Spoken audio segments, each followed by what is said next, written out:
Have you ever felt a pain in your chest after a bad breakup? It's a sensation that can be as alarming as it is confusing. You might wonder why something emotional can cause such a physical reaction. Maybe you felt like you couldn't breathe, as if the air had been sucked out of your lungs. This feeling can be overwhelming and can make you feel like you're suffocating under the weight of your emotions.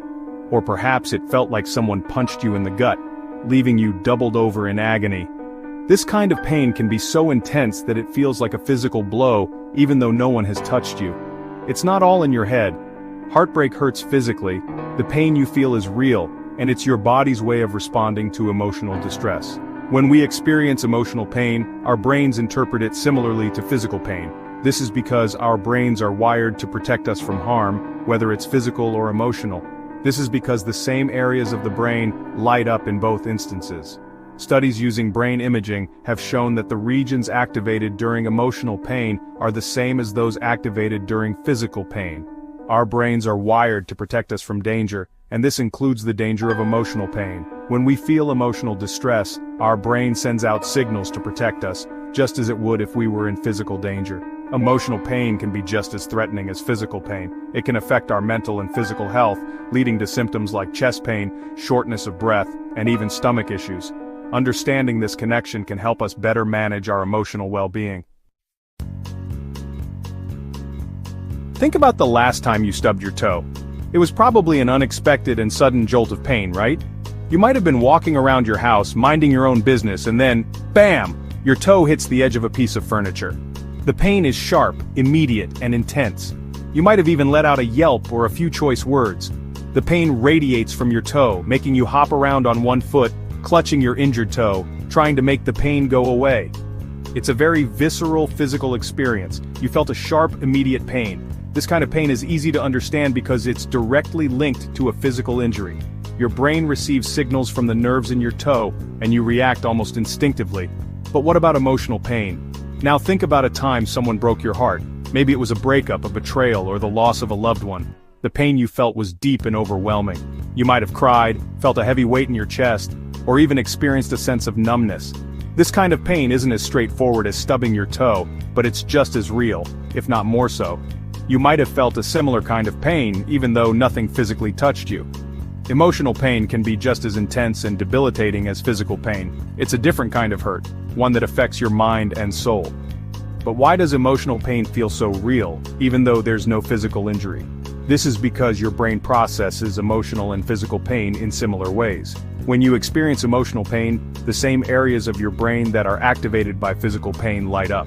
This means that your brain doesn't really distinguish between the two types of pain. To your brain, pain is pain, whether it's from a broken bone or a broken heart.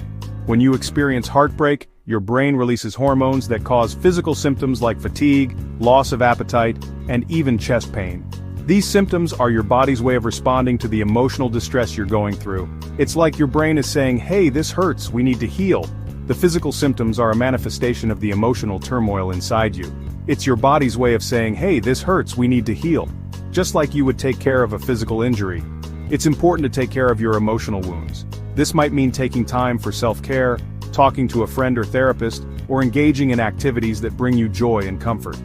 Healing from emotional pain takes time, but it's a crucial part of your overall well-being. Remember, pain is pain, and it's okay to seek help and take the time you need to heal. Heartbreak triggers a stress response in your body. Imagine your body is like a car. When you're stressed, it's like slamming on the brakes and the gas at the same time. Your heart races, your muscles tense up, and your digestion slows down. This is your body's way of preparing to fight or flee from danger. But when the danger is emotional, this response can be harmful over time. Many people try to ignore the pain of heartbreak. They might distract themselves with work, hobbies, or even other relationships. But just like you wouldn't ignore a broken leg, you shouldn't ignore a broken heart. Acknowledging your pain is the first step to healing. Allow yourself to feel your emotions fully. Cry if you need to. Talk to a trusted friend or family member. Don't bottle it up inside. Section 5. Kindness to yourself. One of the best things you can do for yourself after heartbreak is to practice self-compassion. This means treating yourself with the same kindness and understanding that you would offer a loved one who is hurting. Be patient with yourself. Healing takes time. Don't judge yourself for your feelings. Remember that everyone experiences heartbreak at some point in their lives. You are not alone. Section 6. Finding faith and strength. For many, faith is a source of comfort and strength during difficult times. In Islam, heartbreak is seen as a test from Allah, and an opportunity for spiritual growth. The Qur'an reminds us that Allah is with those who are patient, and that He will never burden a soul beyond what it can bear. Turning to faith can provide solace and guidance during times of emotional distress.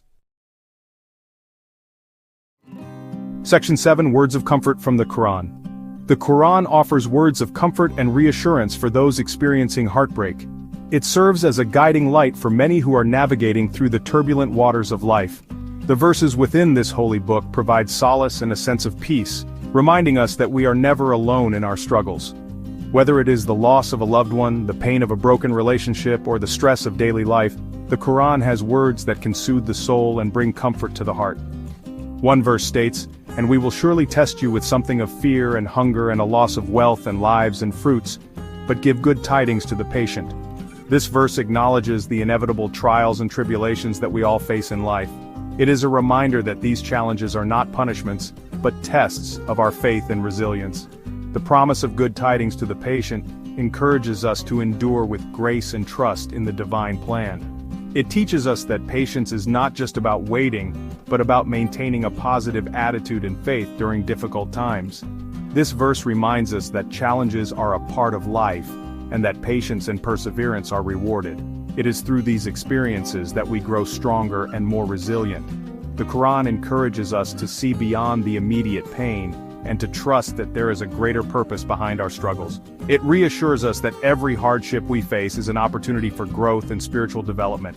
By embracing patience, we can find inner peace and strength to overcome any obstacle. Another verse states, "Verily, with every hardship there is relief." This powerful message offers hope and reassurance to those who are suffering. It reminds us that no matter how difficult our circumstances may be, there is always light at the end of the tunnel. The promise of relief encourages us to keep moving forward, even when the path seems insurmountable. It is a testament to the resilience of the human spirit and the unwavering support of the divine. This verse offers hope and reminds us that even in the darkest of times, ease will eventually follow. It is a beacon of light for those who feel lost and overwhelmed. The Qur'an teaches us that our struggles are temporary and that better days are ahead. By holding on to this promise, we can find the strength to persevere and the courage to face our challenges head-on. The words of the Qur'an are a source of comfort and inspiration, guiding us through the storms of life and leading us towards a brighter, more hopeful future. Section 8. Healing takes time. Just like a physical wound takes time to heal, so too does a broken heart. Be patient with yourself and allow yourself the time and space you need to grieve and recover. Don't rush the healing process. Focus on taking care of yourself physically and emotionally. Eat healthy foods, get enough sleep, and engage in activities that bring you joy. Remember that healing is not linear. There will be good days and bad days. Section 9. A brighter tomorrow. Heartbreak can feel like the end of the world, but it's not. It's an opportunity for growth, reflection, and self-discovery. Remember that you are strong, resilient, and capable of love. As you heal, you'll emerge from this experience stronger and wiser. Keep your heart open to the possibility of love and happiness in the future. With time and self-care, you will find your way back to a place of peace and joy.